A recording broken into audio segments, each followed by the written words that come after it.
Break down சீரிஸில் இப்போ நான் பார்க்க போகிறது அவெஞ்சர்ஸ்க்கு முடிஞ்சு, அதாவது ஃபேஸ் 1 முடிஞ்சு ஃபேஸ் 2ஓட ஆரம்பமான அயன்மேன் 3. ஸோ அந்த அயன்மேன் 3 படம் எடுத்தீங்கன்னு வச்சுக்கோங்களேன், இந்த படம் வந்துட்டு ஃபுல் அண்ட் ஃபுல்லாகவே நம்ம அயன்மேனோட பெர்ஸ்பெக்டிவ் வந்து தான் காட்டியிருப்பாங்க. ஐ மீன் இந்த ஃபுல் கதையுமே அயன்மேன் பார்த்தீங்கன்னா நம்ம ப்ரூஸ் பேனர்கிட்ட இந்த கதையை சொல்லிக்கிட்டு இருந்திருப்பாரு. இந்த மாதிரி அந்த விஷயம்லாம் நடந்துச்சு அப்படின்னு சொல்லி கதை சொல்லிக்கிட்டு இருப்பாரு. லைக் இந்த மொத்த படமே பார்த்தீங்கன்னா ஒரு நரேஷன் தான். கேஜிஎஃப்ல எப்படி அந்த தாத்தா கேஜிஎஃப் கதை சொல்லிக்கிட்டு இருப்பாரோ அந்த மாதிரி பார்த்தீங்கன்னா இந்த படத்தில் நம்ம அயன்மேன் ப்ரூஸ் பேனர் கிட்ட ஃபுல்லாகவே இந்த கதையை ஒப்பிச்சுக்கிட்டு தான் இருந்திருக்காரு. கதை கேட்க ரெடியா. அண்ட் இந்த படத்தில் பார்த்தீங்கன்னா நீங்கள் நிறைய வித்தியாசத்தை பார்க்கலாம். ப்ரீவியஸ் 2 படம் மாதிரி இந்த படம் இருக்காது. இந்த படம் பார்த்தீங்கன்னா லிட்டில் பிட் கொஞ்சம் டார்க்கான ஃபீலிங் உங்களுக்கு கொடுக்கலாம். மற்ற 2 படம் மாதிரி இது இருக்காது, கொஞ்சம் வித்தியாசமாக இருக்கும். அதுக்கு முக்கியமான காரணம் இந்த படத்தோட டேரக்டர் பார்த்தீங்கன்னா ஷேன் பிளாக். ப்ரீவியஸ் 2 படத்தை டேரக்ட் பண்ண ஒரு பேர் ஜான் ஃபேவ்ரோ. இந்த அயன்மேன் 3 டேரக்ட் பண்ண ஷேன் பிளாக் பார்த்தீங்கன்னா ஆக்சுவலி இவரை நீங்கள் ப்ரெடேட்டர் படத்தில் பார்த்துருப்பீங்க. அந்த படத்தில் கண்ணாடி போட்ட ஒரு சோடாபுட்டி கேரக்டர் வந்திருப்பார் பார்த்தீங்களா, அவர் தான் அந்த ஷேன் பிளாக். அதே மாதிரி 2018 ஒரு ப்ரெடேட்டர் படம் வந்திருக்கும். அந்த ப்ரெடேட்டர் படத்தை டேரக்ட் பண்ணதுமே இவர் தான். அவர் தான் இந்த அயன்மேன் 3யுமே டைரக்ட் பண்ணியிருக்காரு. இந்த படத்தை ஸ்டார்டிங் எடுத்துட்டிங்கன்னா 1999 பார்த்தீங்கன்னா ஆரம்பிக்கும். சுவிட்சர்லாண்டில் பேர்னில் இருக்கிற ஒரு கான்ஃபரன்ஸில்.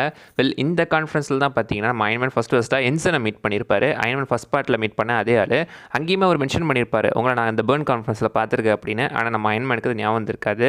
ஐ மீன் டோனி ஸ்டார்க் பார்த்தீங்கன்னா அயன்மேன் படத்தில் தான் அயன்மேனாக மாறி இருப்பார். இப்போ ஒரு அயன்மேனாக இல்லை. அப்போ ஜஸ்ட் ஒரு மில்லியன் பிளே பாய் சுற்றிக்கிட்டு இருந்த டைம்ஸில் அந்த காலத்தில் தான் நடந்த ஒரு கதை தான் இது. அந்த டைமில் பார்த்தீங்கன்னா ஒரு பாட்டனிஸ்ட் வந்திருப்பாங்க. அந்த இடத்துல இந்த பாட்டனிஸ்ட்டோட பேர் தான் பார்த்தீங்கன்னா மாயா ஹான்சன். ஸோ மாயா ஹான்சன் ஒரு பாட்டனிஸ்ட் அப்படின்னு சொல்லியிருப்பாங்க. பட் அவங்க கிட்டத்தட்ட நியூராலஜி வேலைகளுமே பார்த்துட்டு இருக்காங்க. பயாலஜிக்கலாக இருக்கிற எல்லா விஷயத்துலையுமே இறங்கி வேலை செய்ய ஒரு ஆள் தான் அவங்க தான் இந்த எக்ஸ்ட்ரீமிஸ்ட் ப்ராஜெக்ட் ஆக்சுவலி ஆரம்பிச்சது. அதையும் நம்ம டோனி ஸ்டார்க் கிட்ட சொல்லிக்கிட்டு இருப்பாங்க. லைக் இந்த எக்ஸ்ட்ரீமிஸ்ட் ப்ராஜெக்ட்டில் மூளையில் இருக்கிற ஒரு பகுதியை மட்டும் ஆல்டர் பண்ணி உடம்பை மொத்தமாக சேஞ்ச் பண்ண முடியும், உறுப்புகளையுமே வளர வைக்க முடியும் அப்படின்ற மாதிரி சொல்லியிருப்பாங்க. நம்ம அயன்மேன் எக்ஸ்பிளைன் பண்ணும்போது அந்த செடியிலிருந்து பார்த்தீங்கன்னா நம்ம ஹாப்பி ஒரு சின்ன இலையை மட்டும் பிடிங்கிடுவார். இந்த எக்ஸ்ட்ரீமிஸ்ட் மாதிரி அதோட உடம்புலேருந்து வளர்ந்துக்கிட்டே இருக்கும். ஆனால் அதுக்கப்புறம் அது வெடிச்சிடும். ஸோ இதுதான் இதில் இருக்கிற பிரச்சனை அப்படின்னு சொல்லும்போது ஒரு அல்கோரிதம் யூஸ் பண்ணி அப்படின்னு நம்ம அயன்மேன் சொல்லுவார். அந்த அல்கோரிதமே நம்ம அந்த கார்டுக்கு பின்னாடியுமே எழுதி வச்சுட்டு போயிடுவார். சைடில் தான் பார்த்தீங்கன்னா இந்த படத்தோட வில்லனான ஆட்ரிச் கில்லியனை சந்திப்பாங்க. இவனோட அந்த படத்தோட வில்லன் அப்படின்னு கேட்டிங்கன்னா இப்போ இவர் வில்லன் கிடையாது. ஆரம்பத்தில் ஒரு நேர்டு மாதிரி தான் அவரை காமிச்சிருந்துருப்பாங்க. அதுக்கப்புறம் பார்த்தீங்கன்னா நம்ம அயன்மேன் அவரை பார்த்தீங்கன்னா நீ மொட்டை மாடியில் வெயிட் பண்ணு, நான் இங்கே பேசி முடிச்சுட்டு வந்துடுறேன் அப்படின்னு சொல்லி போனவர். மாயா ஹான்சன் கூட பார்த்தீங்கன்னா கட்டில் கதகளி ஆடிக்கிட்டு இருப்பார். ஆனால் அந்த நேர்ட் பையில் அந்த சின்ன பையனை பார்த்தீங்கன்னா மொட்டை மாடியில் அந்த குளிரில் நிற்க வச்சுட்டு வந்திருப்பாப்புல. இதுக்கப்புறம் தான் அந்த பயபுள்ள கெட்டவனாகவே மாறியிருப்பான். இந்த படத்தோட ஸ்டார்ட்லேயே நம்ம அயன்மேன் சொல்லியிருப்பாரு, we create our own demons அப்படின்னு சொல்லி. சொன்ன மாதிரியே பார்த்தீங்கன்னா இந்த வில்லனை உருவாக்குனதே அவர் தான். இவனை மட்டும் கிடையாது, எம்சியூவில் ஏகப்பட்ட வில்லனை உருவாக்குனதே நம்ம அயன்மேன் தான். அண்ட் அடுத்ததாக இந்த படத்துலாம் பார்த்தீங்கன்னா மார்க் 42 ஆர்மரை இன்ட்ரடியூஸ் பண்ணியிருப்பாங்க. அண்ட் அயன்மேன் இந்த படத்தில் தான் ஏகப்பட்ட ஆர்மர்ஸை உருவாக்கி வச்சிருப்பாரு. காரணம் அவருக்கு தூக்கம் வராது. தூக்கம் ஒழுங்காக வராததுனால பொழுதுபோக்காக அவர் ஏகப்பட்ட ஆர்மரை கிரியேட் பண்ணிக்கிட்டு இருப்பார். ஏன் தூக்கம் வரலன்னா நியூயார்க்கில் நடந்த அந்த இன்சிடென்ட், ஐ மீன் அவெஞ்சர்ஸ் படத்தில் இருந்த அந்த சம்பவம் எல்லாமே நம்ம டோனி ஸ்டார்க்கு கிட்டத்தட்ட ஒரு பிடிஎஸ்டி மாதிரி ஃபார்ம் ஆயிரும். அந்த சம்பவத்தையெல்லாம் கேட்டாலே அயன்மேன் பார்த்தீங்கன்னா டக்குன்னு பேனிக் ஆயிடுவார். அதனாலே அவர் பார்த்தீங்கன்னா எப்போவுமே ஒரு பதட்டமான சூழ்நிலையே இருப்பாப்ல பல நேரம். அண்ட் இந்த படத்தில் பார்த்தீங்கன்னா மேண்டரின் ஒருத்தரை காமிச்சிருப்பாங்க. ஆக்சுவலி அவர் மேண்டரினே கிடையாது, அவர் ஒரு ஆக்டர் தான். பட் ஒரிஜினல் மேண்டரின் நம்ம ஆட்ரிச் கில்லியன் தான் அப்படி மாதிரி காட்டியிருந்திருப்பாங்க. அவனுமே ஒரிஜினல் மேண்டரின் கிடையாது. ஒரிஜினல் மேண்டரின் நம்ம ஷாங்ஷி படத்தில் வந்தவர் தான். அந்த மனுஷன் தான் பார்த்தீங்கன்னா ஒரிஜினல் மேண்டரின். இவங்க 2 பேருமே ஒரிஜினல் மேண்டரின் கிடையாது. ஆனால் ப்ரீவியஸாக பார்த்தீங்கன்னா அந்த 10 Rings ஆர்கனைசேஷன் தான் நம்ம அயன்மேனையே கடத்திருப்பாங்க. அதை லீட் பண்ணதுமே ராசா தான், அதுவுமே மேண்டரின் கிடையாது. அதுக்கடுத்து தான் பார்த்தீங்கன்னா அப்படி இருந்தால் ஆட்ரிச் கில்லியன் இப்படி மாறிட்டு இருப்பான். அவனோட எக்ஸ்பீரியன்ஸ் ப்ராஜெக்ட்டை இந்த மாயா ஹான்சனை வச்சு இன்னுமே பார்த்தீங்கன்னா பயங்கரமாக என்ஹான்ஸ் பண்ண ட்ரை பண்ணிக்கிட்டு இருப்பான். சைடாக ஹாப்பி மேலே பார்த்தீங்கன்னா இவங்களுக்கு ஒரு சந்தேகம் வந்து ஹாப்பியுமே பார்த்தீங்கன்னா இவங்களை ஃபாலோ பண்ணி போயிட்டுருப்பாப்பில். அந்த இடத்துல ஒரு விடுவிபத்து நடக்கும். அதுக்கப்புறம் இது என்ன பிரச்சனைன்னு பார்த்தீங்கன்னா நம்ம அயன்மேன் சீரியஸாக உள்ளே இறங்கி தேடுவார். ஆக்சுவலி ஆட்ரிச் கில்லியன் இந்த படத்தோட பிளான் என்னன்னு கேட்டிங்கன்னா பிரசிடென்ட்டையும் கடத்தி அந்த கவர்மெண்ட்டை கொலாப்ஸ் பண்ணி அந்த இடத்துல தனக்கு உகந்த ஒரு ஆளை கூட்டிகிட்டு வந்து அவனோட எய்ம் கம்பெனியை பார்த்தீங்கன்னா பெருசாக வளர்க்கணும் அப்படின்றது தான். அதுக்கேற்ற மாதிரியே பார்த்தீங்கன்னா பிரசிடென்ட்டு கீழே வைஸ் பிரசிடென்ட்டாக ஒரு ஆள் இருந்திருப்பாப்பில். எப்படி பிரசிடென்ட் போனதுக்கப்புறம் அவர் தான் அந்த இடத்துல உட்கார வைப்பாங்க அப்படின்னு சொல்லி.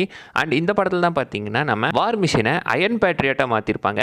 அயன் பேட்ரியட் இந்த சூட்டையுமே ஆக்சுவலி நம்ம எய்ம் கம்பெனி தான் மாற்றி கொடுத்துருக்கோம்.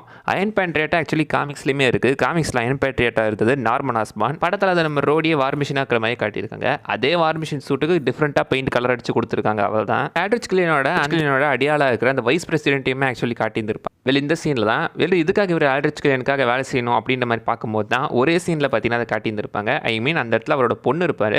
அவரோட பொண்ணுக்கு ஒரு கால் இருக்காது. ஸோ அது எப்படி அந்த எக்ஸ்ட்ரீமிஸ்ட் வைரஸ் இன்ஜெக்ட் பண்ணுறது மூலமாக உடம்புல அந்த கால் போன உறுப்புகளெல்லாம் வளர வைக்கிறாங்களோ அந்த மாதிரி பார்த்தீங்கன்னா மேபி இந்த பொண்ணுக்கும் நான் இந்த மாதிரி வளர்த்து கொடுக்குறேன் அப்படின்ற மாதிரி இவங்களுக்குள்ள மேபி ஒரு டீல் போட்டுருந்துருக்கலாம். ஸோ அந்த மனுஷன் பார்த்தீங்கன்னா காசுக்காக அந்த வேலையை பார்க்கல, தான் பொண்ணுக்காக தான் இந்த வேலையை பார்த்துருக்காரு. அண்ட் இந்த சீனில் இருக்கிறது யாருன்னு தெரியுதுங்களா? இந்த சின்ன பொண்ணு வேறு யாரும் கிடையாதுங்க. இந்த வெட்னஸ்டே சீரிஸில் பார்த்துருப்பீங்களே ஜெனா ஆர்டேகா, அந்த பொண்ணு தான் இது. மார்வெல்லையுமே அவங்க நடிச்சிருக்காங்க. அண்ட் அடுத்து பார்த்தீங்கன்னா இவங்க தான் ஒயிட் டைகராக நடிக்க போகிற மாதிரிலாம் ஒரு ரூமர்ஸ் வந்துட்டு இருந்துச்சு. அண்ட் சின்ன பொண்ணை பற்றி பேசும்போது தான் தெரியுது இந்த படத்தில் தான் இன்னொரு சின்ன பையனையுமே காமிச்சிருப்பாங்க.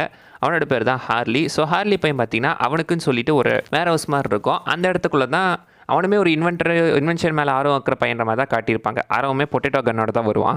அண்ட் அதுக்கு முன்னாடி நாள் நம்ம டோனி ஸ்டார்க் பார்த்தீங்கன்னா மேண்டரின் அந்த தீவிரவாதிக்கே சவால் விட்டு வந்திருப்பாரு. சவால் விட்டதுனால அடுத்த நாளே மொத்த வீட்டையுமே அடித்து நொறுக்கியிருப்பாங்க. இந்த வீடு அயன்மேனோட 3 பார்ட்லேயுமே அடி வாங்கியிருக்குங்க. ஃபர்ஸ்ட் பார்ட்டில் அயன்மேன் ஃப்ளைட் இருக்கும் போதும் அடி வாங்குச்சு, 2வது பார்ட்டில் அயன்மேனுக்கும் ரோட்ஸுக்கும் நடந்த சண்டை அப்பவும் அடி வாங்குச்சு, இப்போ மொத்தமாக சரிஞ்சு கடலில் மூழ்கி போச்சு. இந்த வீட்டுக்கு நம்ம அயன்மேனுக்கு ராசியே இல்லை போட்டிருக்கு. அண்ட் வீடியோ மொத்தமாக மூழ்னதுக்கப்புறம் அந்த இடத்துலேருந்து பார்த்தீங்கன்னா நேராக அவர் டென்னிசிக்கு பறந்து போயிருப்பார். அதுக்கு முன்னாடி சீனில் நம்ம அயன்மேன் பேட்மேனாக மாதிரி ஒரு சின்ன இன்வெஸ்டிகேஷனே பண்ணிட்டு வந்திருப்பாரு, அங்கே என்ன நடந்திருக்கும் அப்படின்றத. சேட் டேவிஸ்ன்ற ஒரு ஆள் இந்த மாதிரி இதே மாதிரியான ஒரு வெடிபத்தில் சிக்கி வெடிச்சிருக்காங்க, கேள்விப்பட்டு டென்னிசிக்கு போய் அதை செக் பண்ணி பார்க்கணும் அப்படின்னு அவங்க யோசிப்பாங்க. ஜார்விஸ் டென்னிசிக்கு போகிற பிளானே போட்டுருவான். ஸோ நம்ம அயன்மேன் மயங்கின உடனே டென்னிசிக்கான பிளானை போட்டு இந்த இடத்துலேருந்து அங்கே வரைக்கும் அயன்மேன் சூட்டில் பறந்தே போவாங்க. அங்கே தான் ஹார்லி மீட் பண்ணுவாங்க. இந்த சின்ன பையனோட கேரக்டர் நல்லா இருக்குங்க. இவனுமே ஒரு இன்வென்டர் மாதிரி காட்டியிருப்பாங்க. அட்லாஸ்ட் நம்ம அயன்மேன் ஹார்லி இவருக்கு பண்ண ஹெல்ப்புக்காக அவனுக்குன்னு ஒரு புது லேபே பில்ட் பண்ணி கொடுத்துருப்பாரு. ஏகப்பட்ட பொருள் அனுப்பி வச்சிருப்பாரு. அண்ட் சைடில் ஒரு குட்டி வாட்சியுமே இருக்கும். இந்த வாட்ச் ஹார்லியோட தங்கச்சியோட வாட்ச். ஒரு சீனில் பார்த்தீங்கன்னா வெள்ளனோட அடியால் ஒருத்தன் இந்த வாட்சை காலிலேயே போட்டு மிதிச்சிருப்பான். ஸோ அயன்மேனால் தான் அந்த வாட்ச் உடஞ்சின்றதுக்காக புதுசாக ஒரு வாட்சியுமே வாங்கி கொடுத்துருக்காரு. ஆக்சுவலி இந்த பையன் தான் பார்த்தீங்கன்னா திரும்ப அவெஞ்சர்ஸ் கேமில் ரீகாஸ்ட் பண்ணியிருப்பாங்க. அப்போ சின்ன பையன் இப்போ பெரிய ஆளாகவே வளர்ந்துருப்பான். இந்த பையனையும் இந்த படத்தில் ஒரு ஹீரோவாக கூட்டிகிட்டு வந்திருக்கலாங்க. ஐ மீன் இப்போ ஃபியூச்சர் ஃபிலிம்ஸில் இந்த பையனையுமே ஒரு ஹீரோவாக கூட்டிகிட்டு வந்திருக்கலாம். அதுக்கு நிறையவே வாய்ப்புகள் இருந்திருக்கு. இப்போ அயன்ஹார்ட்டை பார்த்தீங்கன்னா ஓட்டிக்கிட்டு இருக்காங்க. அயன்ஹார்ட் கேரக்டர் நிறைய பேருக்கு பிடிக்கல. அயன்ஹார்ட்டுக்கு பதிலாக பேசாமல் இந்த பையனையும் ஒரு அயன்மேனா இல்லை நெக்ஸ்ட் அயன்மேன் கேரக்டர் கூட்டிகிட்டு வந்திருக்கலாம். அவெஞ்சர்ஸ் கேம் ரிலீஸ் ஆன டைமில் பார்த்தீங்கன்னா இந்த பையன் தான் அடுத்த அயன்மேனாக போகிறான் அப்படின்ற மாதிரிலாம் ரூமர்ஸ் போயிட்டு இருந்துச்சு. ஜஸ்ட் ரூமர்ஸாக தான் இருந்துச்சு. இந்த பையன் அதுக்கப்புறம் மார்வெல்ல எங்கே போனானே தெரில. இந்த பையனை ஃபியூச்சரில் பார்த்தீங்கன்னா மேபி அலாடா கூட்டிகிட்டு வரலான்ற ரூமர்ஸும் இருந்திருக்கு. ஆனால் அதுக்கப்புறம் அதுவுமே எடுப்படல. இப்போ எம்சியூக்குள்ளே இந்த பையன் எங்கே இருக்கான்னு யாருக்குமே தெரியாது. ஆனால் இதனோட பையனோட ஒரு கேரக்டர் நல்ல ஒரு கேரக்டராக இருக்கா போயிட்டுருக்கோம். இந்த படத்தில் அந்த மேண்டரின் பார்த்தீங்கன்னா ஆக்சுவலி ஒரு ஆக்டர் தான். ஒரு சீனில் காட்டும் போது அந்த மேண்டரினோட கையில் 10 மோதிரம் இருக்கிற மாதிரி காட்டியிருப்பாங்க. 10 விரலையுமே அப்சல்யூட்லி காமிக் மேண்டரினுக்கான ஒரு ரெஃபரன்ஸ் தான். காமிக்ஸில் இருக்கிற மேண்டரின் பார்த்தீங்கன்னா 10 விரலில் 10 மோதிரத்தை போட்டிருப்பாங்க. ஒவ்வொருத்துக்குமே டிஃப்ரெண்ட் பவர்ஸ் இருக்கும். இந்த படத்தில் வரதுக்கு பவர்ஸ்லாம் கிடையாது, ஜஸ்ட் 10 மோதிரத்தை மட்டும் மாட்டி விட்டுருக்காங்க. அட்லாஸ் ஒரு வழியாக பார்த்தீங்கன்னா எல்லாமே முடிஞ்சு கிளைமேக்ஸ் வந்துடும். கிளைமேக்ஸில் பார்த்தீங்கன்னா அயன்மேன் உருவாக்கின எல்லா ஆர்மர்ஸையுமே கூட்டிகிட்டு வந்திருப்பாப்பில். அந்த ஒரு பெரிய சம்பவமே நடந்து அதுக்கப்புறம் எல்லாமே முடிஞ்சு கடைசியாக அயன்மேன் பார்த்தீங்கன்னா தன்னோட ஹார்ட் சர்ஜரி பண்ணி உள்ள இருக்கிற அந்த ஷார்ப்னல்ஸ் எல்லாத்தையுமே வெளியே எடுத்து ஆர்கிடெக்டுமே கடலில் தூக்கி போட்டுருவார். டெக்னிக்கலாக அயன்மேன் பார்த்தீங்கன்னா இந்த படத்தில் ரிட்டையர் ஆகிற மாதிரி காட்டியிருந்திருப்பாங்க. ஆனால் கிடையாது, அவர் ஃபியூச்சரில் வந்திருப்பார். அண்ட் அட்லாஸ்ட்டு அந்த மொத்த கதையுமே நம்ம ஹல்க்கு கிட்ட, ஐ மீன் நம்ம ப்ரூஸ் பேனர் கிட்ட ஒரு கதையை ஒப்பிச்சுக்கிட்டு இருப்பார். இப்போ இவ்வளோ நேரம் நம்ம கேட்டது எல்லாமே ஜஸ்ட்டு சொன்ன கதை. ஆனால் இதில் ப்ரூஸ் பேனரோட ரியாக்ஷன் நல்லாயிருக்கும். ஓகே, இந்த படத்தோட ஈஸ்டெக்ஸ் இப்போ பார்க்கலாம். ஆரம்பத்திலே பார்த்தீங்கன்னா நம்ம அயன்மேனோட இடத்துக்குள்ளே ஒரு ஹுடன் டம்மி இருக்கிற மாதிரி காட்டியிருப்பாங்க. அவர் ஒரு மார்ஷியல் ஆர்ட்ஸை ப்ராக்டிஸ் பண்ணிகிட்டு இருப்பார். இந்த டெக்னிக்கை அடிக்கடி அவர் யூஸ் பண்ணுவார். இதே படத்துலையும் ஃபைட் பண்ணுறதுக்கு யூஸ் பண்ணுவார், ஃபியூச்சர் ஃபிலிம்ஸ்லேயுமே யூஸ் பண்ணுவார். இந்த மார்ஷியல் ஆர்ட்டோட பேர் தான் பார்த்தீங்கன்னா விங் சூன் அப்படின்னு சொல்லுவாங்க. ஸோ டெக்னிக்கலாக பார்த்தீங்கன்னா அயன்மேன் விங் சூன் கற்றுக்கிட்டு இருக்காரு. ரியல் லைஃப்லையுமே ராபர்ட் டவுனி ஜூனியருக்கு பார்த்தீங்கன்னா மார்ஷியல் ஆர்ட்ஸுமே சிலது தெரியும். அண்ட் படத்தோட எண்டிங்கில் பார்த்தீங்கன்னா ஒரு டாக்டர் நம்ம டோனிக்கு ஹார்ட் சர்ஜரி பண்ணுறதுக்கு வருவார். இந்த டாக்டரை பார்த்துருக்கீங்களா? இந்த படத்தோட ஆரம்பத்தில் பேர்னில் கான்ஃபரன்ஸில் நம்ம இன்சன் எப்படி இக்னோர் பண்ணாரோ அதே மாதிரி இந்த டாக்டரையுமே அவர் இக்னோர் பண்ணிட்டு போயிருப்பார். இதே டாக்டர் தான் கிளைமேக்ஸில் நம்ம அயன்மேனுக்கு சர்ஜரி பண்ணியிருக்காரு. அண்ட் இந்த படத்தில் நிறையவே ரெஃபரன்ஸஸ் ஃபோர் ஷேடெல்லாம் வருங்க. படத்தோட ஆரம்பத்தில் காட்டின நிறைய விஷயங்களை படத்தோட எண்ட்லேயுமே அதையுமே யூஸ் பண்ணியிருப்பாங்க. இந்த படத்தோட ஸ்டார்ட்டில் அந்த ஹெலிகாப்டர் ஃபைட் சீனில் நம்ம அயன்மேன் பற்றியில் இந்த ராக்கெட்டை தூக்கி போட்டு ரிப்பல்சரை நேராக ஹெலிகாப்டருக்கு நேராக ஷூட் பண்ணுவார். இதே டெக்னிக்கை ஃபைனல் கிளைமேக்ஸில் பெப்பரும் யூஸ் பண்ணுவாங்க. அதே மாதிரி ராக்கெட்டை தூக்கி போட்டு அவங்களுமே ரிப்பல்சர் வச்சு ஷூட் பண்ணுவாங்க. அண்ட் படத்தோட எண்டிங்கில் பார்த்தீங்கன்னா அந்த அயன்மேன் சூட்டை எல்லாமே வெடிச்சு அது தீபாவளி ராக்கெட் மாதிரி எல்லாமே வெடிச்சுக்கிட்டு இருக்கும். ஃபயர் ஒர்க்ஸ் அங்கே நடத்திட்டு இருப்பாங்க. இதே மாதிரி தான் படத்தோட ஸ்டார்டிங்லேயும் பார்த்தீங்கன்னா ஆல்ட்ரிச் கில்லியன் அந்த மொட்டை மாடியில் இருக்கும்போது சுற்றி ஃபயர் ஒர்க்ஸ் நடக்கிற மாதிரி காட்டியிருப்பாங்க. அது நியூ இயருக்கு, இது கிறிஸ்மஸுக்கு. என்ன 5 நாள் தானே டிஃப்ரென்ஸு. அண்ட் இந்த படத்தில் நிறைய மற்ற கேரக்டர்ஸுமே இருக்கும். காமிக்ஸில் பேரானது இந்த கேரக்டரோட பேர் பார்த்தீங்கன்னா இரிக் செவன்.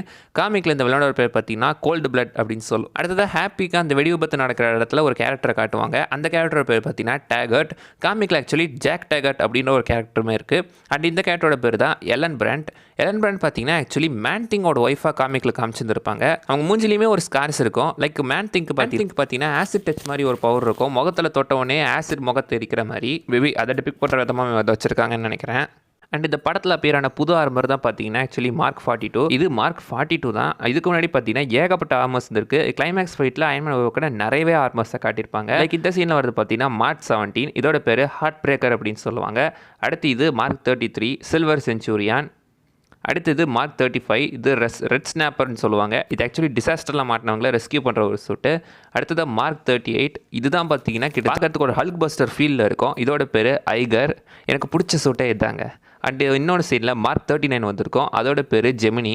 அண்ட் இன்னொரு சைடில் பார்த்தீங்கன்னா மார்க் 40 இதோட பேர் ஷார்ட் கன். அடுத்து மார்க் 41 பார்க்குறதுக்கு எலும்பு கூட மாதிரியே இருக்கும்ல, அதனால தான் இதோட சூட்டோட பேர் போன்ஸு. அடுத்தது மார்க் 30 ப்ளூ ஸ்டீல். பேரே பயங்கரமாக இருக்கே. அடுத்ததாக மார்க் 40 இதோட பேர் பார்த்தீங்கன்னா ஸ்ட்ரைக்கர் அப்படின்னு சொல்லுவாங்க. இப்போ அவ்வளோதான் ஃப்ரெண்ட். நான் ஏதாவது விஷயம் மிஸ் பண்ணால் நீங்கள் கீழே கமெண்ட் பண்ணுங்கள். அடுத்த வீடியோவில் பார்க்குற வரைக்கும் பாய் பாய்.